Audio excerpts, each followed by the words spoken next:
Coming up on the program, the police in South Africa arrest a suspected coup plotter who was planning to assassinate nearly 19 people.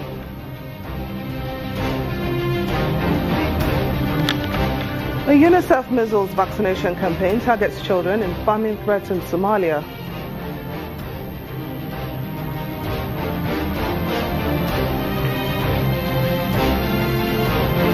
And a baby girl born with 4 legs and 2 spines returns home to Côte d'Ivoire after a successful surgery in the United States.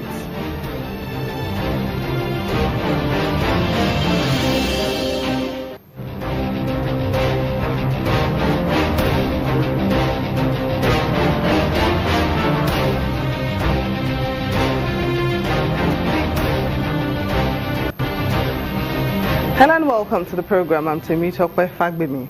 The police in South Africa say they have arrested a suspected coup plotter for planning to assassinate nearly 19 people, including government ministers, officials of state-owned firms and permanent citizens. The 23-year-old man was arrested yesterday following undercover operations in the capital Pretoria and the main commercial city Johannesburg. The suspect, a founding member of the Anti-State Capture Death Squad Alliance, was arrested while trying to explain to donors how the assassination of state capture beneficiaries was going to be carried out by the undercover coup plot snipers. So let's get more on the story from a South Africa Bureau Chief, Betty Dibia, who joins us live from Johannesburg. You're welcome to the program, Betty. Thank you, Tokwe. So what more can you tell us about the suspected coup plot in South Africa? Well, I don't know if you can call it a coup or alleged coup plot at this point, but according to the Priority Crimes Unit, the Hawks, who made the arrest, we understand that it is a 33-year-old man who they have been investigating for the past 6 months, starting in October, and sort of trading under the name of Anti-State Capture Death Squad. We understand that there allegedly about 23 targets, including some serving government ministers and some leaders of state-owned enterprises. We're not quite sure whether number 1 and number 2, that's the president, is part of that, part of the list, because Brigadier Mulaudzi, who is the spokesperson of the Hawks, was quite reluctant to release the names, but some names have leaked. We understand that he will be appearing in court tomorrow in Johannesburg, charged with conspiracy to commit murder and probably more charges if the National Prosecuting Authority so wishes. In between, you have another group calling itself Anti-White Monopoly Capital Regime, trying, during the investigation or communication intercepted during the investigation, we understand that these groups or this particular gentleman, we don't know if he's involved in the two groups, was soliciting funds to carry out the said operation. But some of the experts that we've spoken to, security experts, are saying, could it actually be for real, an attempted assassination or coup plot, or could it be just con artists trying to scam money out of corporate bodies, for personal use or for other uses, or politicians, trying to wag the dog, divert attention, negative attention from some of the things that are going on. So we're not quite sure, but the young man will be appearing in court tomorrow in Johannesburg to face the charge that I said earlier. Now, Betty, the arrest of the 23-year-old man has once again brought to the fore the state capture report. Is that report still being investigated, or has the furore generated died down in South Africa? Well, the furore has definitely not died down, but officially where the last public protector stopped was this. She said that, that's Tuli Madonsela, before she handed over, she said due to lack of funds, she couldn't go further with investigation, but prescribed or recommended the constitution of a commission of or judicial commission of inquiry to look further into some of the allegations stated in that report. But of course, that report has been challenged in court by President Jacob Zuma, who is questioning the constitutionality of the public protector, asking him to set up a panel that for anybody to decide. It is his decision.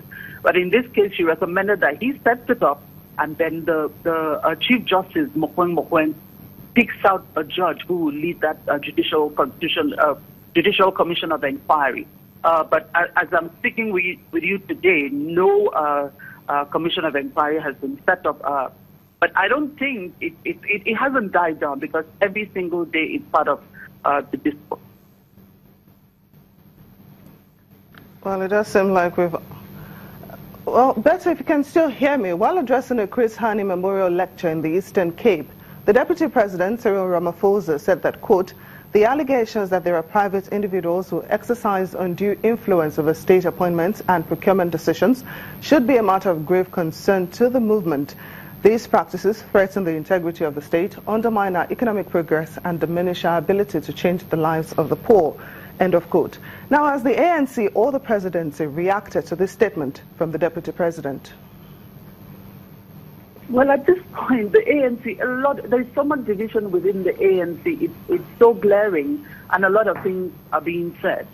Added to that, the Deputy President also called for that at another event, I think, for the Constitution, for that Judicial Commission of Inquiry to look into the issue of state capture. But the president is taking it and just going ahead. I know that today both men were at the Freedom Day celebration in KwaZulu-Natal, where the president was, hitting back at those criticizing him that, the nation is not built on anger but through peace, and that we should learn to debate and differ in opinion. And that when someone does something wrong, you have to make it clear to them instead of shouting and insulting them. So both men were today at that event.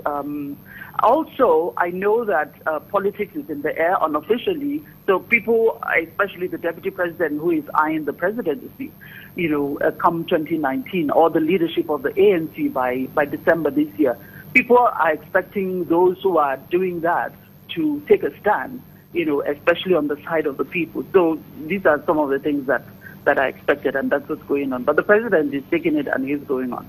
Well, so finally, Betsy, yesterday news broke that a South African court has ruled that the government's nuclear plan is unlawful and that it must be set aside.